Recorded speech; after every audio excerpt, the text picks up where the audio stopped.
Yanine Áñez, Biblia en mano, en el Palacio Presidencial de Bolivia, imágenes que dieron la vuelta al mundo. Esta, hasta entonces por muchos desconocida senadora conservadora, se proclamaba así presidenta interina del país andino, en medio de una crisis institucional, con Evo Morales en el exilio señalado de fraude electoral. Comenzaba la efímera andanza de esta abogada en la presidencia boliviana, que poco más de un año después, tras convocar elecciones y ya en la oposición, fue enviada a prisión provisional acusada por la Fiscalía de golpista. Hace unos días llegó la primera sentencia contra ella, 10 años de cárcel por tomar posesión como presidenta ilegalmente. Aquí ustedes van a dejar un legado de la ignominia, un legado del abuso, un legado de la persecución política. El caso, sin embargo, ha avivado la preocupación sobre la instrumentalización política del sistema judicial en un país en el que un 60% de la población cree que la crisis de la justicia es el principal problema de la nación, por delante incluso de la coyuntura económica. ¿Estamos ante una represalia política o una necesaria protección del orden constitucional? Quédate con nosotros que te lo ponemos en contexto.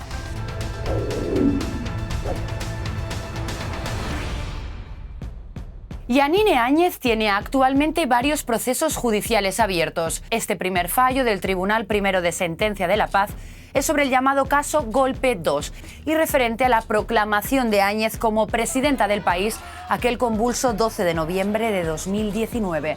La responsabilizan de 2 delitos: violación de la Constitución e incumplimiento del deber.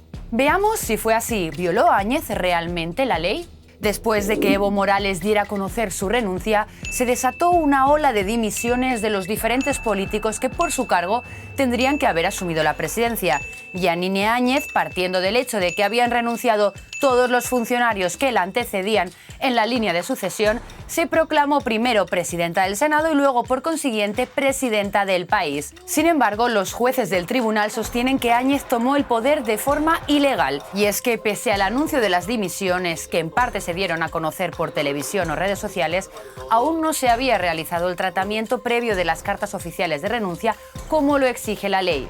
Eso significa que se autoproclamó en la presidencia del Estado sin seguir los mecanismos del Instituto de la Sucesión Presidencial dispuestos en nuestra Constitución. Entonces, esa vulneración tanto a los reglamentos de la Cámara de Senadores como a la propia Constitución Política del Estado ha sido procesado y sancionado por este Tribunal Anticorrupción. La defensa de Áñez dice que seguir el procedimiento formal era imposible en las condiciones que vivía el país y con un presidente que ya había solicitado asilo político en el extranjero. Lo que no señalan, no establecen, es que los mismos huyeron y pidieron asilo en los Estados Unidos mexicanos, en México.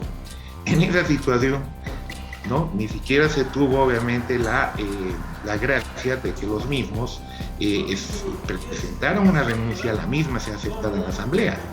Y ustedes, usted y todas las personas conocen que cuando una persona solicita asilo, no lo está haciendo para un viaje de placer por unos cuantos días o por una situación de temporalidad que amerite un regreso inmediato. La sentencia también aduce que, a pesar de lo que consideró Yanine Áñez, la entonces diputada Susana Rivero, primera vicepresidenta de la Cámara Baja, no había renunciado y que era ella la autoridad llamada constitucionalmente a reemplazar al presidente. Pero también hay otras formalidades que se irrespetaron en el proceso, según la justicia boliviana. Cuando Áñez asumió la presidencia del Senado y luego la del país, no convocó a sesión y tampoco había quórum parlamentario. Ambos requisitos establecidos en la Constitución. Lo único que podía hacer es convocar una sesión con quórum correspondiente para elegir o nueva directiva camaral o nuevo presidente o presidenta de la Cámara de Senadores, y en esta persona debió recaer la sucesión presidencial. Pero aquí también la defensa de Áñez hace referencia al momento político y social que vivía el país. Entonces, 2 años después, como que quiere obviamente imponer al MAS una narrativa en sentido que este país se encontraba en un clima de tranquilidad, que la Asamblea Legislativa y todas las instituciones del Estado funcionaban de forma regular. Eso es mentira. Este país estaba paralizado, bloqueado, con enfrentamientos entre bolivianos, con heridos y muertos, reitero.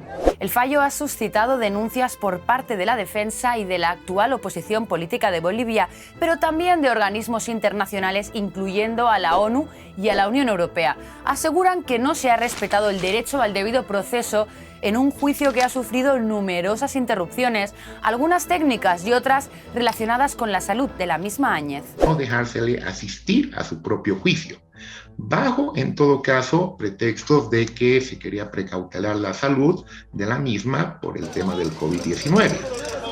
Pero en el juicio estaba todo el mundo, estaban los abogados y obviamente la parte acusadora, estaban los jueces, los fiscales, etc. Al margen de lo que haya o no haya hecho Yanine Áñez, la justicia de Bolivia es frecuentemente criticada por responder a intereses políticos. Es una realidad innegable. La justicia boliviana está penetrada por la corrupción, altamente obediente a las dinámicas de injerencia política, claro, porque las máximas autoridades en el país se eligen por voto popular, pero esas listas son filtradas por un órgano político, la Asamblea Legislativa Plurinacional. Tanto Áñez como el oficialismo van a recurrir la sentencia, de un lado para apelar el fallo, del otro para pedir que se incremente la pena. ¿Marcará esta sentencia un precedente para el resto de procesos judiciales abiertos contra la oposición boliviana? ¿Está la justicia politizada o ha sido una condena justa? ¿Tú qué piensas? Nos vemos en un próximo episodio de Contexto. Auf Wiedersehen.